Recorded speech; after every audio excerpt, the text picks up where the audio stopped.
Halo rekan hebat, ini dia perbedaan antara fenomena gap. Riset gap. Fenomena gap adalah kesenjangan antara fenomena yang terjadi di dunia nyata dengan penjelasan teoritis yang ada.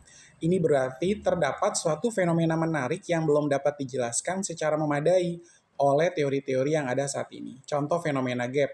Fenomena terjadinya pemanasan global, namun teori-teori yang ada belum dapat menjelaskan secara komprehensif penyebab dan dampaknya.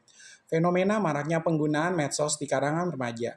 Namun, teori-teori psikologi yang ada belum dapat menjelaskan secara mendalam dampak jangka panjangnya. Kedua, riset gap adalah celah atau kekurangan dalam penelitian-penelitian sebelumnya.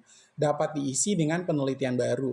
Riset gap dapat berupa topik yang belum diteliti sebelumnya, metode atau pendekatan baru yang belum diterapkan pada topik tertentu, konteks atau lokasi penelitian yang berbeda dari penelitian sebelumnya, variabel-variabel baru yang perlu dieksplorasi. Contoh riset gap, belum ada penelitian yang mengkaji pengaruh gaya kepemimpinan transformasional terhadap kinerja karyawan di industri perhotelan di Indonesia. Penelitian sebelumnya hanya berfokus pada faktor eksternal yang mempengaruhi perilaku konsumsi energi, namun belum meneliti faktor-faktor internal individu. Teori gap adalah kesenjangan antara teori yang ada dengan fenomena yang terjadi di lapangan.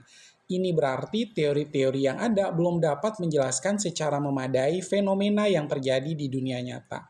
Teori gap dapat berupa teori yang tidak dapat menjelaskan fenomena baru yang muncul, teori yang tidak sesuai dengan konteks saat ini, teori yang masih bersifat parsial atau terbatas dalam menjelaskan suatu fenomena.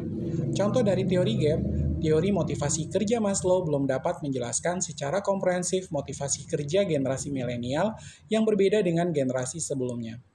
Teori organisasi birokrasi Weber belum dapat menjelaskan fenomena organisasi modern yang semakin fleksibel dan inovatif. Demikian.